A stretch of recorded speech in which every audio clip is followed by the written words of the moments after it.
everyone, welcome to the first of my Gelli Experiment, CRaFTi Experiment style videos. This first one is going to be comparing different types of paints, so fluid acrylics, matte chalk paints and heavy bodied acrylics. We're not necessarily looking at brands, although all of my fluid acrylics are the same brand, the heavy body ones are the same brand, but the matte chalk paints I actually have a mixture for us to experiment with. Now, my experiment videos are supposed to be the first time that I have tried something that I've really wanted to sort of look at. However, the first time I filmed this video, I was using my old camera and it was driving me absolutely bananas because the focus kept going all blurry, and then I had to stop recording, turn off the camera, turn it back on again and remember to start recording again. So I thought, instead of trying to edit that video and there possibly being bits and pieces that I missed because I forgot to press the record button, I thought I would just refilm it. So technically I have already experimented with these fluid acrylics, which was supposed to be the new experimental kind of thing of this video, but I wanted to refilm it because it gave surprising results. When I did it the first time, I expected these paints to react in the way that these paints did. So I expected the fluid acrylic paints to be so fluid that you got that lacing kind of effect that you get with a brand new plate when you're jelly printing. But actually, it's the matte chalk paints that give us that kind of finish. So we're going to experiment, or I mean, I've kind of told you what the experiment is now, but we're going to just together do a few little prints and see the kind of differences between the paints, maybe the difference of how easily they bray it out as well, and you know, just I think visually, if you can see how much paint I put on the plate, how I'm braying it out,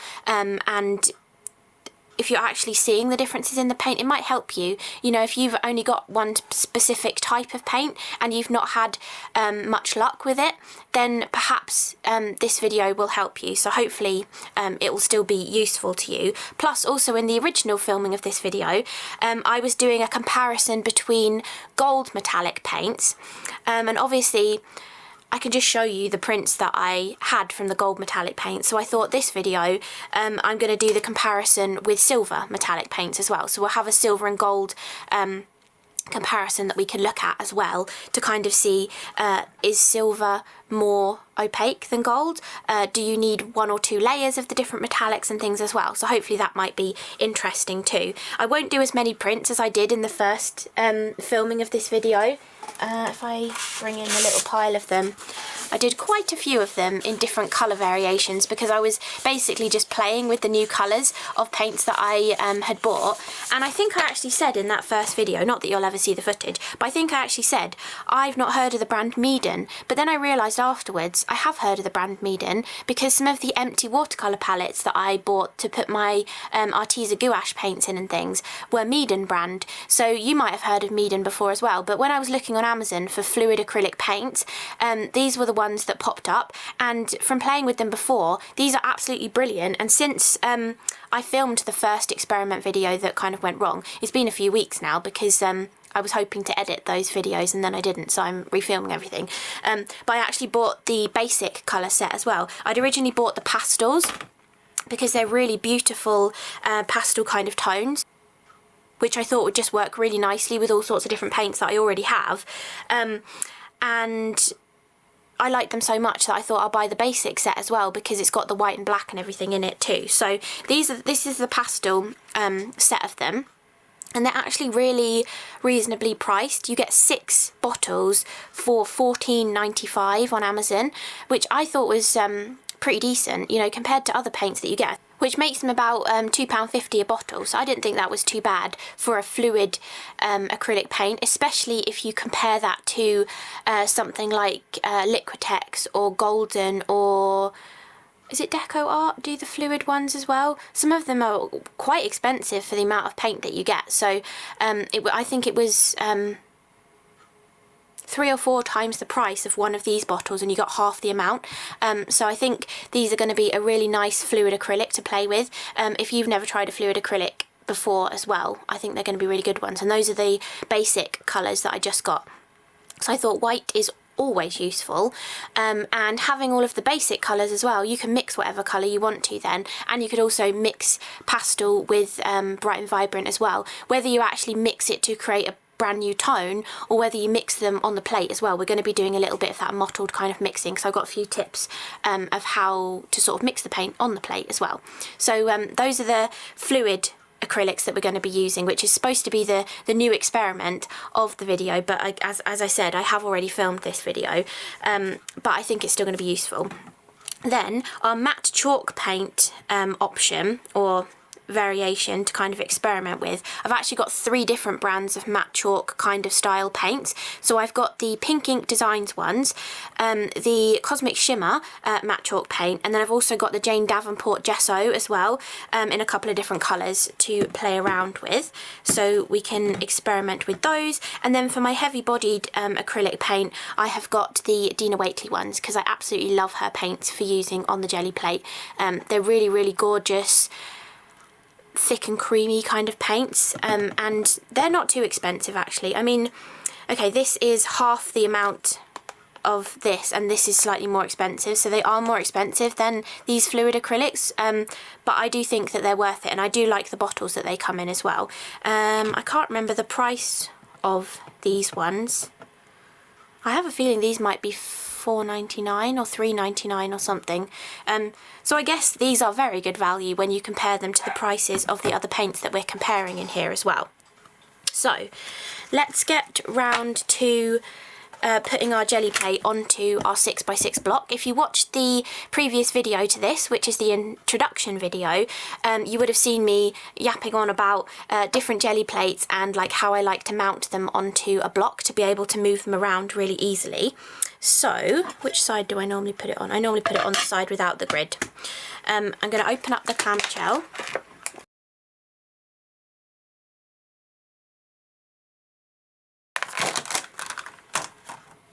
And then remove both the pieces of acetate. Mine are filthy because I keep getting paint all over the plate and then putting the acetate back on it.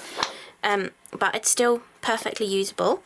So I'll just lay this down onto the block, roll it on from one side to the other so we don't get air bubbles underneath it. And you can just push those air bubbles out if you do get them underneath there. There we go, that should do. And then keep your acetate pieces, because I do tend to put these back on. I think this is like a very, I'm not sure what the word is, but it's a touchy subject for keeping your gel plates, because some people say never put them back in the clamshell. Some people say never put the acetate back on them. Some people say you have to put paper on them to store them. But I think just do whatever you want to do, really. It's your jelly plate. You can kind of store it how you want to. And I also think whatever results you get with a jelly plate, that I don't think there's any right or wrong way of using a gel press plate. I wanted to say that in this kind of series. I'll probably say it a few times as well. But there is no right or wrong way to use your jelly plate. I think if you get the results that you like, then I think you've done it the right way. If you perhaps get a result that you really don't like, then you know what not to do next time. So I feel like you can never go wrong with your jelly plate printing, because I feel like if you like the results, then you've done a perfect job because you like the results, and if you don't like the results, then you've just learned what not to do for your next kind of experiment with it as well. So I think there are no rights and wrongs with the jelly plate.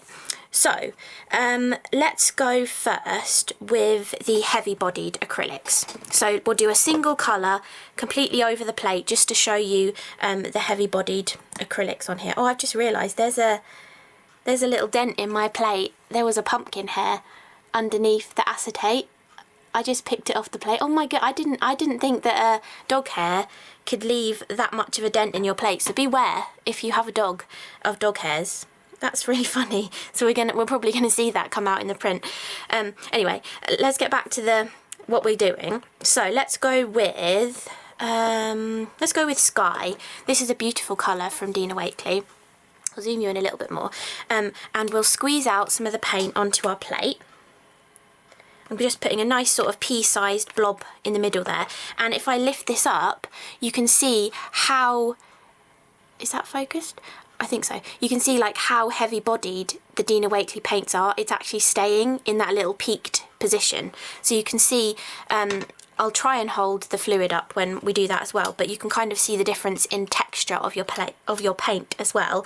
Also, I've got a tip with brayering. you get different results if you brayer forwards and brayer backwards, or if you just keep brayering in one direction. Whether it is forwards or backwards, you can go whichever direction that you like, but it's actually, you get different kind of results if you do it like this. If you keep going in one direction, you tend to get less of the lines, and this paint is not reacting how it was last time, which is funny.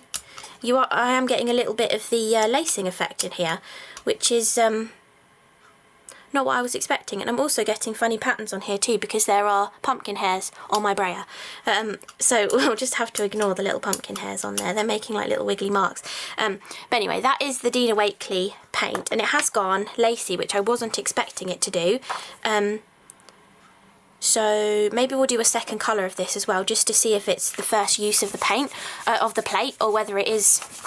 I don't think it is the paint, because it was doing fine last time, so it might just be because it's the first use of the plate.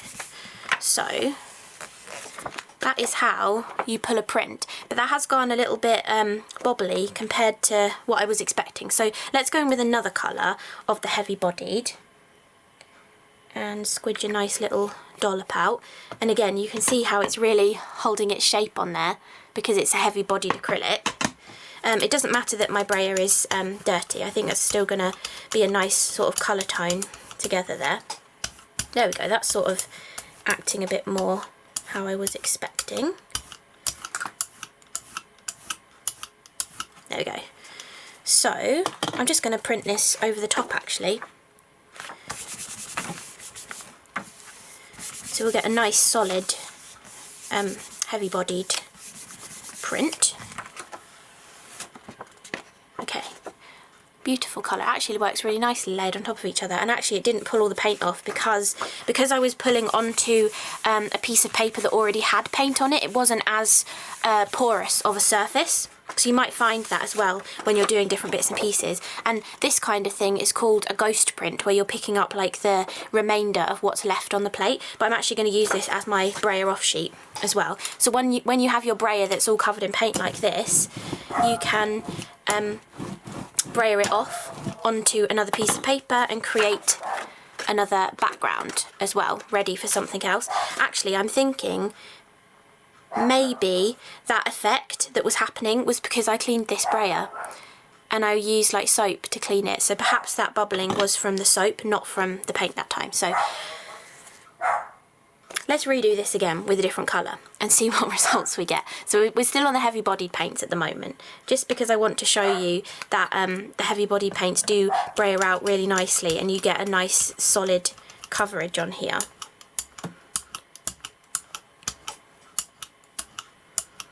And this colour was carnation, by the way, and that previous blue was turquoise. Okay. I think that's good. I'm going to brayer off onto a different sheet because I like to keep my brayer off sheets in specific colours. We've got a little line on here from the edge of the brayer, but I don't think that matters. We'll still get a nice solid colour onto here.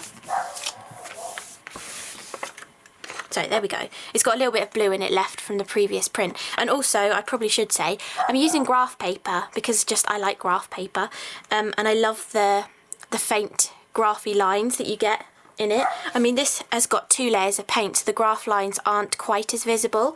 But I just really love the results of printing onto graph paper. And sorry about Pumpkin, she is just going to bark every now and then in the videos. It's raining outside, so there's probably a leaf or something blowing in the rain that she's barking at. So that is just a solid colour. So let's go on to, actually let's just see if I can pick off that remainder of that paint. Okay, I don't think it's really going to interfere too much with our next print. Let's go with the gorgeous tulip pink of the Meaden fluid acrylic paints, and let's see what this kind of gives as a result. So immediately you can see the difference in the viscosity of the paint.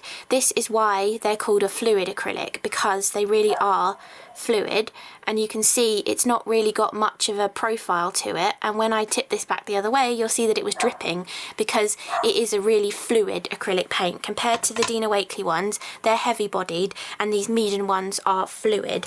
So let's brayer this out nicely, and you can see there's a chunky bit in there, but you can see how nice and smoothly that this brayers out. And I was expecting this paint to give that bubbly kind of effect that we got the first time, which I think was just because I'd cleaned my brayer and there was probably soap residue left on there.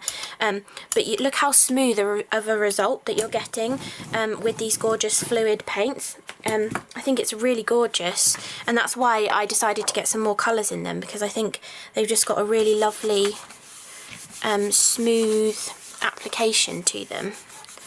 So I can pull this print off, and actually at this stage, you see where I'm pressing like this, we could be using our makeshift barons as well to kind of get a nice even pressure on there.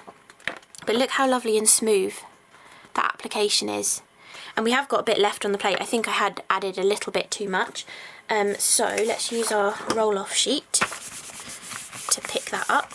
And actually, the reason why I'm keeping my roll-off sheets in colour families, if you have seen me do any of my art journals before, I like to make my own art journals. I do use pre-made ones as well, but I like to make them, and oftentimes I make them out of these papers. So I just have random papers left over from either from, you know, maybe I've printed something smaller and I've pressed it on to sort of take all of the excess paint off of the plate first, or just from brayering off.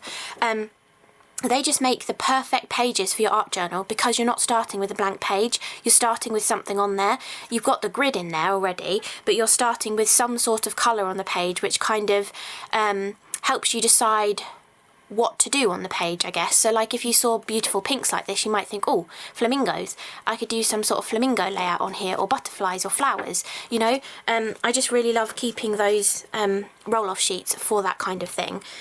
So because we did oh no, I'm going to come back to them. Okay, so we're going to move on to the matte chalk paints now. Now that I have got 3 different brands here, so I think we can do 3 different prints just to show you the 3 different brands. So I've picked one from each brand here, but they do all do the same thing, which is what I was expecting the fluid ones to do, but these ones were doing it. And I mean, let's see if they still do it. I think they will. But this is the Jane Davenport Blitheful Blue. This is her Joyful Gesso. So this is technically a gesso, but it seems to work the same way as the matte chalk paints. And I think the reason why it does this, the effect that you're going to see in a second, the lacing kind of effect, is because it's even more fluid than the fluid acrylics. If you look at how, you know, how that blob has sort of spread out, and if I tip this to show you the profile of it, you'll see when I bring it back that it's dripped even further than the fluid acrylic did. So it really is a fluid viscosity to this matte chalk paint, which I think is why it gives this effect. And here you go, it's already doing the effect that I was hoping it would still give, and it wasn't going to prove me wrong. But you can see in different areas here, it's sort of breaking apart and giving this lacing kind of effect. Now sometimes, or most of the time actually, when you are starting with a brand new jelly plate, this kind of effect will happen, because all of the mineral oil that is in the plate, which you know, helps release paint from it, gives you the cool jelly plate kind of effect, is sort of on the surface still. So if you have a brand new plate and you're getting results like this, it's not you.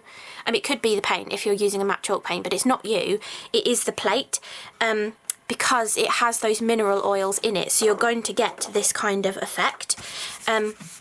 But sometimes you might want this kind of effect, and you can actually recreate it. If you wanted this kind of effect and you didn't want to use the matte chalk paints, because now we've discovered that they do give this effect, you can just condition your plate with like baby oil, or with the Ranger conditioning oil, I guess they call it. I haven't actually got it, but and you basically just rub more oil into the plate to kind of like refresh it and make it as if it was new, and then this sort of result will happen again. So I think it gives a really cool kind of texture, especially if you layer prints. Maybe you let this dry and put another colour behind it. You'd have those little speckles of colour coming through, and it would give a really grungy kind of effect. So it is a cool effect, and this does happen with all the different brands of matte chalk paint that I have in my stash. So that was the Joyful Gesso. This is just Cosmic Shimmer's regular matte chalk paint. All of these are actually made by Creative Expressions. They're not all specifically Cosmic Shimmer, but they are all made by Creative Expressions. So this is, what colour was this? This is Tuberose, and you can see it's already doing that kind of lacing sort of effect. I do keep putting a little bit too much of this matte chalk paint down, so I am just brayering it off on my roll-off sheet, but that's giving a gorgeous effect on there. And you can see this lacy effect appearing as well. This one's done it a little bit more than the Joyful Gesso did, but we can lift this off.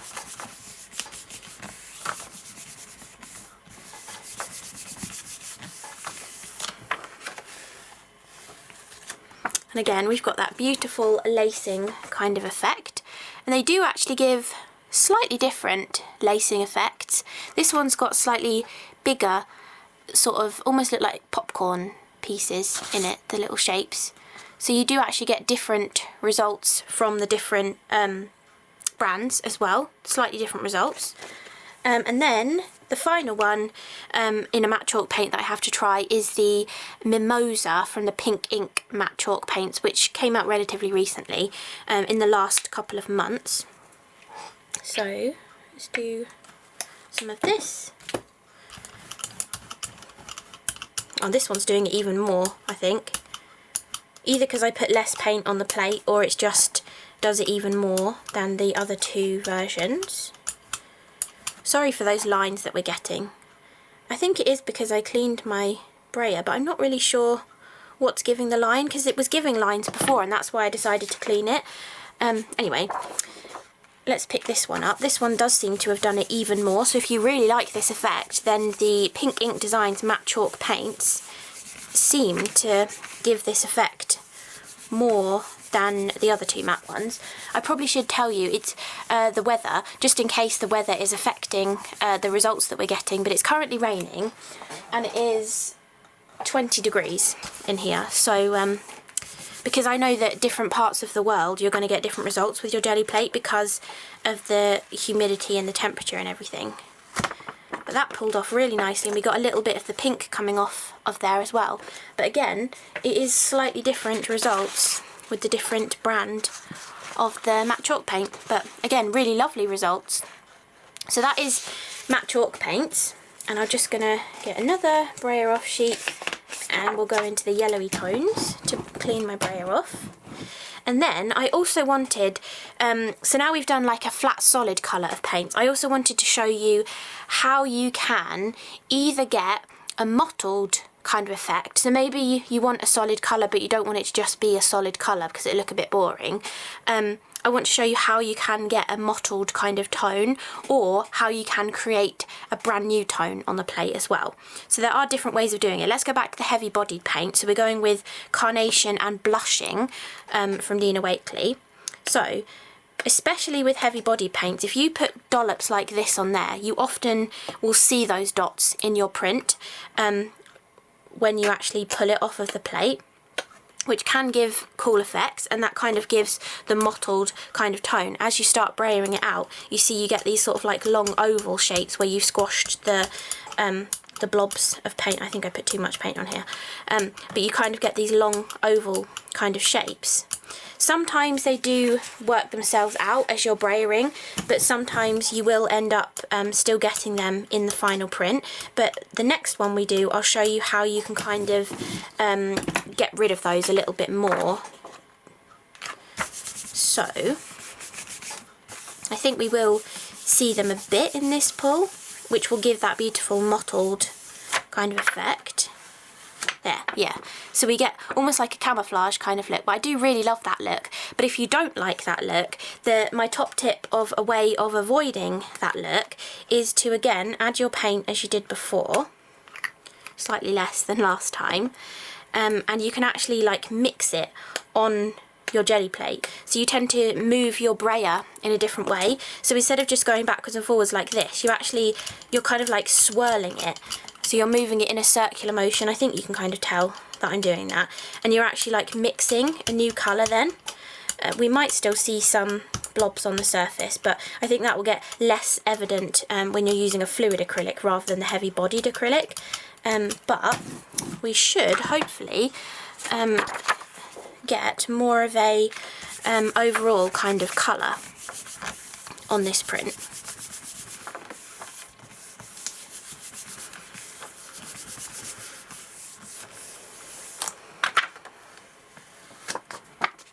Yeah, we've got a tiny bit of the mottling still, but you can see the difference.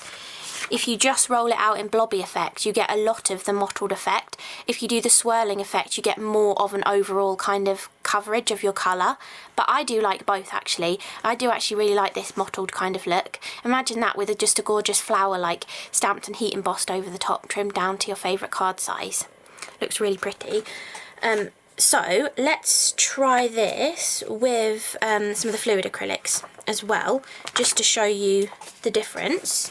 And let's go with the blues of the fluid acrylics to show this, I think. So we're going to go with Arctic blue and mint green to show this effect. And I think the swirling should give much more of a combined kind of look than with the heavy bodied paints, because I think with the fluid acrylics you can really mix them together without them sort of sticking to the surface of the plate first. But first of all, let's try and get more of a mottled look. So that is just leaving them as blobs and brayering over the top. They are quite similar in colour tone, so it might not be as evident.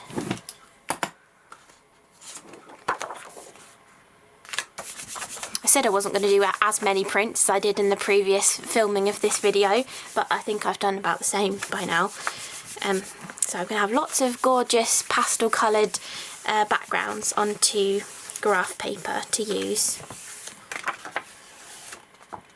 So you can see it's got a little bit of pink in it from the previous one. I don't know if the camera is actually picking that up, but yeah, from further away you can see that there's more green and more blue. So it is much more of a mottled kind of effect. But if we redo this and do the swirling effect, then we should see much more of an overall colour.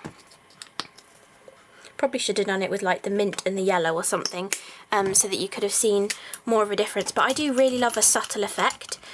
I don't know what it is, but I do really enjoy a subtle kind of effect when it comes to jelly printing. I know some artists like to do really bold, vibrant, contrasting kind of colours, lots of black in there to get a lot of drama and stuff, but I do just really love subtle kind of blends of colour. So I think this is going to look, that one looks really nice, and I think this is going to look really nice with the mix of the two colours as well.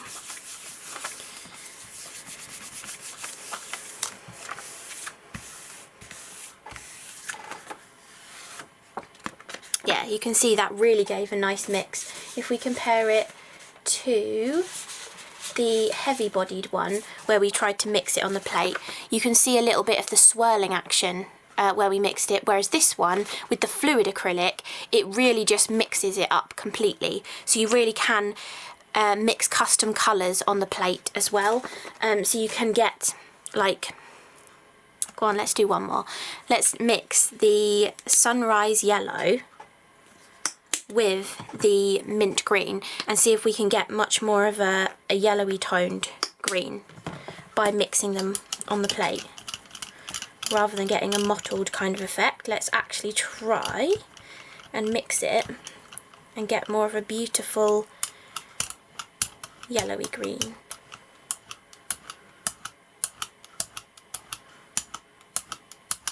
And this should really show if there is any yellow left in there, rather than with the blue and the mint together. This should really show. Let's use this Baron again. Actually, let's try this one. It makes a noise when you use it, but my thought behind this one was if it didn't work as a Baron, it's going to make a cool texture. So either way, we've got a cool result. Yeah, there we go. So using those two contrasting colours, you can definitely see that there's much less of the differentiation between the two colours if you're using the fluid acrylic paints and mixing them together than if you're using the heavy bodied acrylic paints and mixing them together. Now, because this is an experiments video, I have just thought of something else that I would like to try, but I want to have a clean plate first. So, oh, that pulled off really nicely. See, I think that's why I really wanted to get some more of these paints, the Meeden ones, because they do pull off really nicely from the plate. Even though I thought that that was probably going to be dry on there, all of that has come off on a clean up sheet. So that's really nice actually. Really, really lovely. So, what I wanted to try was, because I've not tried this before, mixing the different paints on the plate. Maybe just mixing the fluid with the matte chalk paints, but to see what happens, like, do we still get the lacing effect in the areas where it's just the yellow, and then we're going to go with the bubblegum pink of the Meeden fluid acrylic paints. So I think what I'm going to do is try and do like an ombre kind of effect and have the mimosa from the pink ink in the middle. I'm going to put my yellow sheet on the top so that I can brayer off easily, but instead of using my 4-inch brayer, I'm going to use the 6-inch brayer because that goes straight across the plate and we should get a nice ombre kind of pattern. Sorry, there's a little chunky bit of paint on there. So when you're doing an ombre, you kind of want to get it started and then you can sort of shift up and down a little bit to get a nice blend of the colours. And look, that's weird, the mimosa's not doing the lacing. That's not what I was expecting. See, this is why you do experiment videos, because you often get results that you're not expecting. That mimosa didn't do the lacing effect, and that was the one that was doing it the most. Isn't that really interesting? So even though you do these experiments, you can never actually predict what results you're going to get, because look at that beautiful ombre. That's like the perfect ombre blend, but that was a matte chalk paint and that was a fluid one. There we go. So apparently mixing them will mitigate that lacing effect, which is quite interesting. Okay, well, I just wanted to try that as a different method. I really like that ombre actually. It's a really gorgeous like sunset kind of colour. So let me just clean off this brayer and then I'll come back to you and we'll do our comparison of silver metallic paints.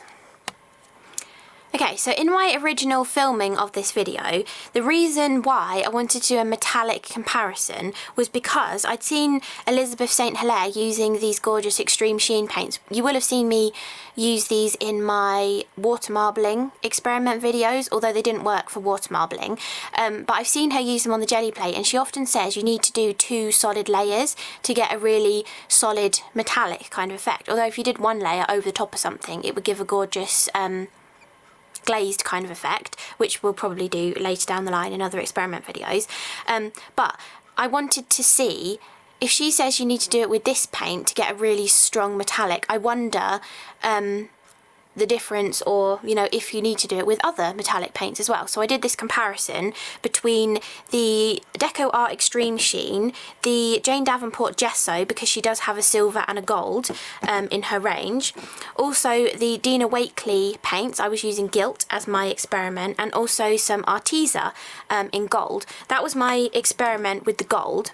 But because I've already done that and I already have the pieces of paper to be able to show you the differences, I thought let's do the experiment with silvers. So I'm going to use Pebbio iridescent silver, just because I was too lazy to dig through the box to find the Arteza one, and the Pebbio one was right on the top. Then we're going to be using the Dina Wakley Sterling silver paint. We're going to be using the Jane Davenport's gesso in the silver lining rather than the Oh My Gold. And then for the Extreme Sheen one, I also bought myself a silver. So we've got the silver to try as well. Now, I do remember when I was using these for the water marbling, they do need a very good shake, these Extreme Sheen ones. So hopefully that is shaken up enough. And we can put some onto our plate. And what I'm going to do with this experiment is I'm going to do one layer, and then I'm going to do another layer offset on the page, so the middle section of the page gets 2 layers, and we're going to see the difference. See, I'm not sure I have shaken that up enough, unless that is just what it looks like.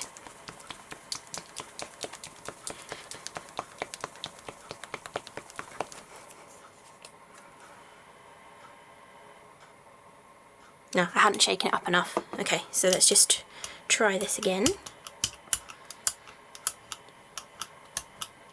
So we'll try and get, this is going to be a lovely glazing paint though, because it is quite transparent. So let's go like this and pull one layer of this paint. Yeah, so it is a really nice subtle silver shine, really shiny actually though. You can tell why they call it Extreme Sheen. And then I'm going to do exactly the same, but I'm going to print it on the other side of that paper so that we get a double layer in the middle, so we can see what it looks like when you are layering up multiple layers of the paint. Okay, I need a roll-off sheet for metallics. Okay, so we bring this back in, print on the other side of the sheet. So now this section here is going to get 2 layers of the silver metallic. Okay,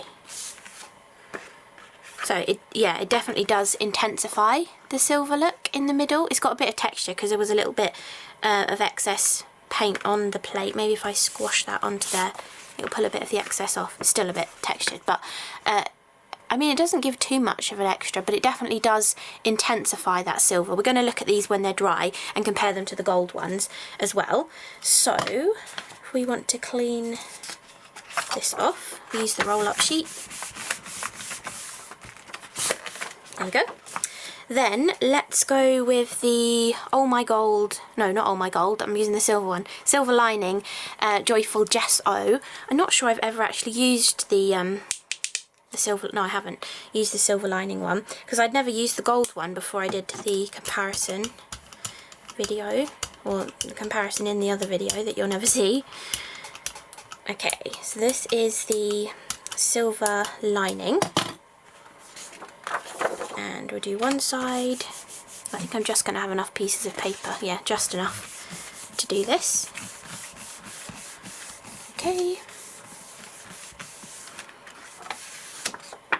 Again, a very subtle silver would give a really lovely glazed effect to a patterned paper to give it like a beautiful Christmassy silver icy kind of sheen. So let's do a second layer of that so we get the double in the middle. It was much more evident with gold than it is going to be with the silver, but that's why I'm going to let them dry and then show you the comparison between them.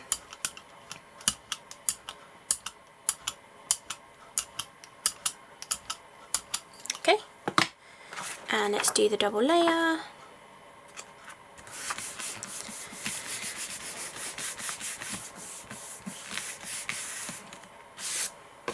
Okay, so again, it does intensify it. It's difficult to catch silver as much as it is with gold because it's got such a reflection to it, and it's such a, you know, a lighter kind of colour, but it definitely does intensify it a little bit if you're putting the 2 layers onto it. Let's leave that one to dry, and I'll pull the excess onto here and bray that off. And see if I can get that little middle piece. There we go. So, next silver to try, let's go with the Sterling from Dina Wakley. This, I think this was the best result with the gold was the Dina Wakley ones, because they are heavy bodied.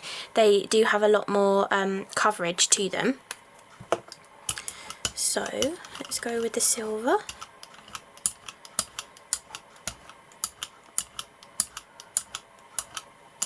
Okay, and the first print.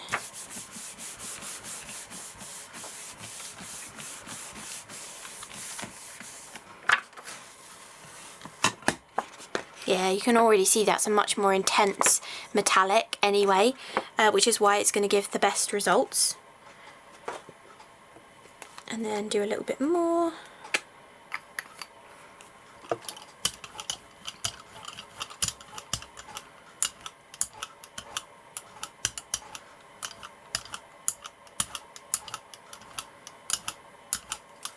Okay, and then we'll get the second print, so we get the double layer in the centre.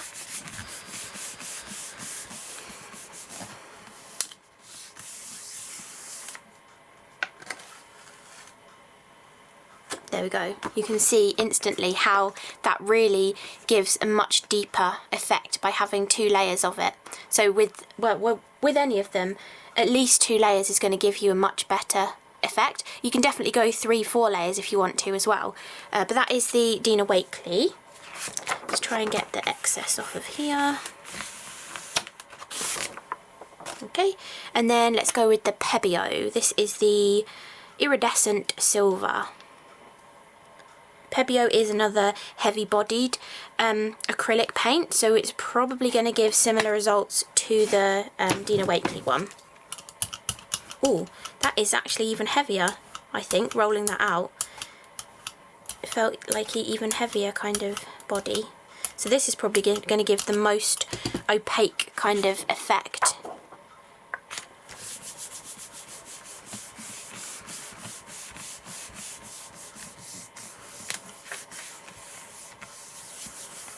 Okay. Beautiful silver, that one. Really, really gorgeous. Very opaque when it hits the light. You can hardly see the grid lines at all on that. Really gorgeous, that one. Okay, and then we're going to do a second layer.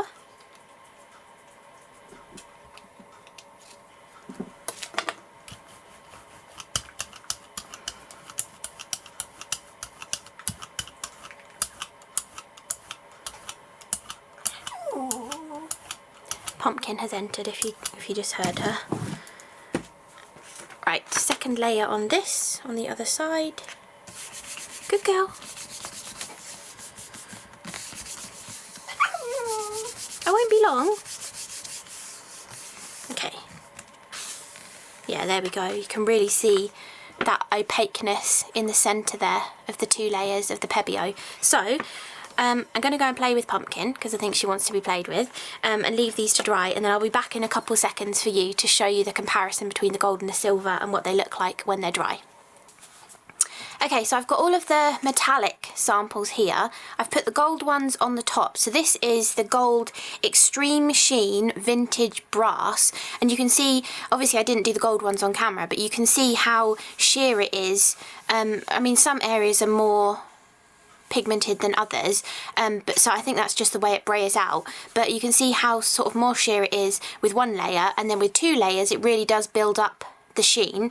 And with the silver, harder to see because it is a lighter colour, but pretty much the same kind of effect, that when you do 2 layers you get a much more vibrant metallic. But I actually quite like the fact that it is quite sheer, because it's going to do glazing effects really nicely. So that's the Deco Art Extreme Sheen. Then these are the Dina Wakley ones. You can see, because Dina Wakley paints are very heavy body, they've got quite a lot of coverage. They are very nice and opaque and thick, so you can see 1 layer and 2 layers, there's not too much of a difference between them. You can definitely get away with just 1 layer. So if you want to add a metallic stenciled layer, for example, the Dina Wakley paints are going to be really good to do that, because you're going to get a really crisp metallic, whereas if you did a stencil layer with the Extreme Sheen ones, you might get more of a transparent look and maybe not what you're going for. And then comparing with the silver version, this is the sterling colour of Dina Wakley's, and you can see very similar results again. You can still see through it slightly with the single layer, but then when we get the double layer in the middle, it's very opaque there. Then, this is the Jane Davenport's Oh My Gold, which I actually thought was brilliant coverage just as it was on the first layer, so I didn't even bother doing a second layer on this one. And this darker here was just left over from the gilt that it picked up on the plate, but I actually like that look as well. I think the gilt and the Oh My Gold of the gesso work really, really nicely together.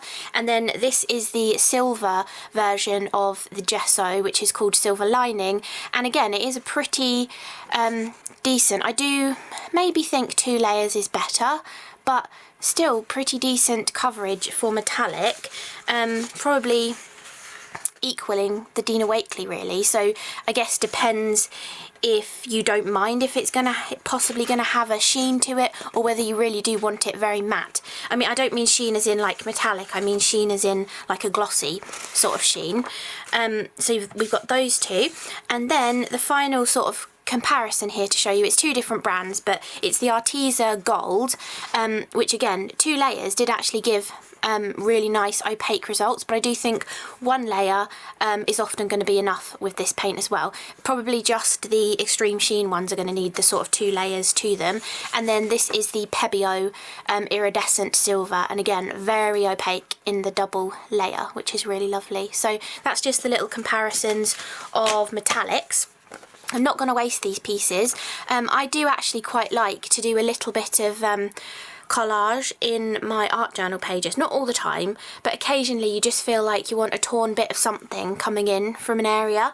And I want to have like a stash of papers that I can pull from, or I could die cut things out of this to use on a card or again on a journal page. And I just feel like it's quite nice to have all of these pieces ready. Like, I want to do, one of my experiment videos is not really going to be experimenting with a specific product. It's going to be experimenting within ancient Egypt kind of things, and this would go really nicely for ancient Egypt, because it's kind of got that aged sort of effect, having that bit of gilt colour coming in the side there. So I'll be using that for that kind of thing. All of these gold ones would be really nice in Egyptian things as well, so they will not be wasted. I will definitely be using those. And then these are all of the ones that we did in this video, showing you like solid colours of the Dina Wakley. That was the 2 layers on top of each other. That was the pink, and it picked up a little bit of blue that was left on the plate. This was the pink from the Meaden colours. This is the tulip pink. Really beautiful coverage, really nice smooth application. This was the gesso, and that was the results that we got from the Joyful Gesso in the Blitheful Blue. This was the pink from the matte chalk paints, which was the Tuberose. This is from the Cosmic Shimmer matte chalk paints. And then this is the Mimosa from the pink ink matte chalk paints. I will try and link as many of these paints as I can find. Scrapbook.com do stock a lot of Creative Expressions products, but they don't always have the whole range of Cosmic Shimmer. But if I can find them on there, I will link them on there too, and I will link the Meadens on Amazon as well, and as many of the other Dina Wakley paints and things that I can find, I will link to. But that was the pink ink Mimosa, and that was the really lacy effect we got with that. And then actually going on to, I'll show you this one next, even though this was the last one we did. That is the bubblegum pink Meaden paint with the Mimosa matte chalk paint, and I was expecting to get a strip of this beautiful pattern on there, but we didn't. So that was a very interesting experiment that we did there. And then these were the ones showing you sort of mixing or getting a mottled effect with colours. So this was with heavy bodied paints, this was with the fluid paints.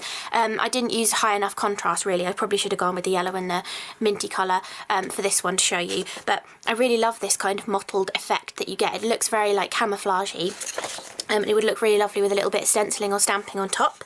This was trying to show how you can mix the paints together on the plate, and this was showing, again, pink was the heavy bodied, blues were the fluid acrylics, and how much better the paints mix together using a fluid rather than the heavy body. You can still see some of where we were mixing it with the heavy body paints, because it tends to grip to the plate more.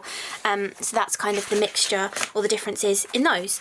So I hope you enjoyed this experiment video, it has been quite a long one, and if you watched the introduction beforehand, thank you for staying around this long, because it's been quite a while. But I really hope this was kind of helpful to somebody, and if you want to keep watching this series, the next one that's going to be in this series is either going to be up next week or the week after. Because of Tonic's birthday week, I'm not sure when I'm going to be putting it up, so it could be next week, it could be the week after on the weekend. But the next one is going to be, and I'm quite excited to film this one because I've already had to refilm this one again, so it feels like I've been never ending just filming these first two videos. But the next one is going to be looking at the differences between opaque paints and transparent paints, and I'm going to kind of show you a couple of different ways of layering them as well, going with like the single pulls or building it up onto the plate and then showing you pulling it with a dark colour and a light colour, so that you can really see the difference between the advantages or disadvantages of using opaque versus transparent paint. So I'm hoping that's going to be a useful one for you as well. So thank you so much for watching, and I will see you again in the next video. Bye!